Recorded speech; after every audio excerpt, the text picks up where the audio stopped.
The evening chill swept through Michigan as Ryan stepped out of Riverwood Mall, coffee in one hand and car keys in the other.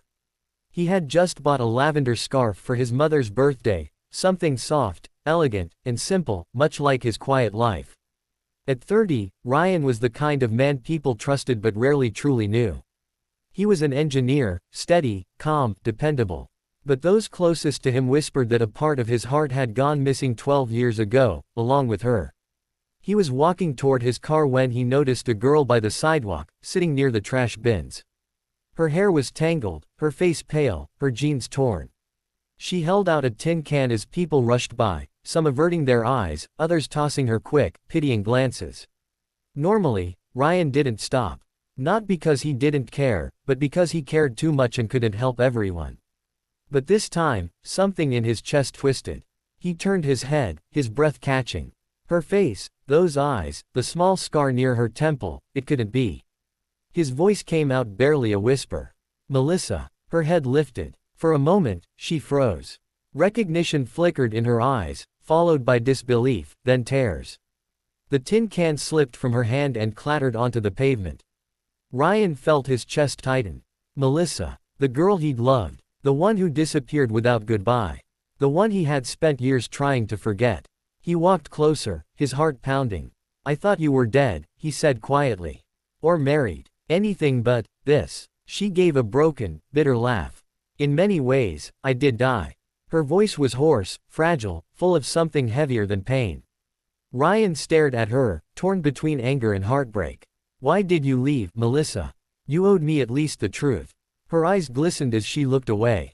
Do you remember Joey? He frowned. Your little brother. She nodded, her voice trembling. He died 12 years ago. A car hit him while I was babysitting. I turned away for just 1 second. My mom was working late, and I was supposed to watch him. After that night, I couldn't face anyone. I blamed myself. I ran. Ryan felt the air leave his lungs. The anger he had carried for years, built on lies, on misunderstandings, collapsed into sorrow. I didn't betray you, Ryan, she whispered. I just broke. He wanted to speak, but words failed him. All those years he had hated her, cursed her name, believing she chose someone else over him, while she was out here, carrying a guilt no one should bear alone. Why didn't you ever come back? He finally asked. Tears rolled down her cheeks. Because I didn't think I deserved love anymore. Not after what I did. For a long moment, silence hung between them, thick with memories and things left unsaid. Then Ryan stepped forward and did something neither of them expected. He reached out and held her hand. Ryan, she whispered, startled. I'm helping you, he said softly. Just like you once helped me believe in love. He led her to his truck, opened the door, and helped her inside. As he drove through the quiet streets, she sat beside him, clutching a borrowed coat. The heater hummed low, and for the first time in years, she felt warmth, not from the sun, but from kindness. At a small diner, Ryan ordered coffee while she sipped hot soup with shaking hands. Where have you been all this time? He asked. Everywhere, she said quietly. Shelters, bus stops, cleaning jobs. Then I got sick, fell behind on everything. Shame kept me from reaching out.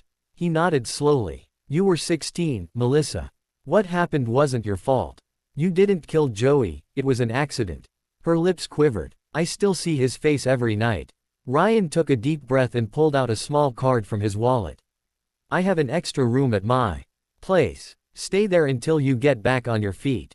Her eyes widened. Ryan, I can't. Yes, you can, he said gently. Maybe this was meant to happen.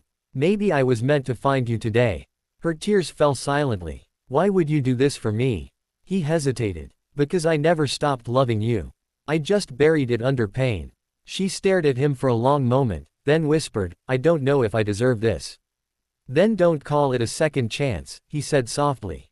Call it grace. And she stayed. Weeks passed. She healed, slowly, painfully, beautifully. Ryan helped her find therapy, work, and purpose again.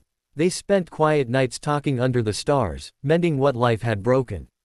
One evening, as the sky turned pink, Melissa looked at him and asked, Do you really still love me? Ryan smiled faintly. I never got closure. Maybe because my heart didn't want it.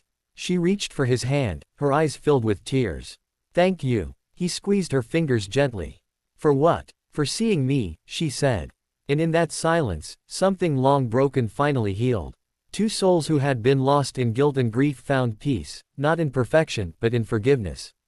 If this story touched your heart, don't forget to like the video and subscribe to True Tale Stories, where every story reminds us that kindness still exists, even in the most unexpected places.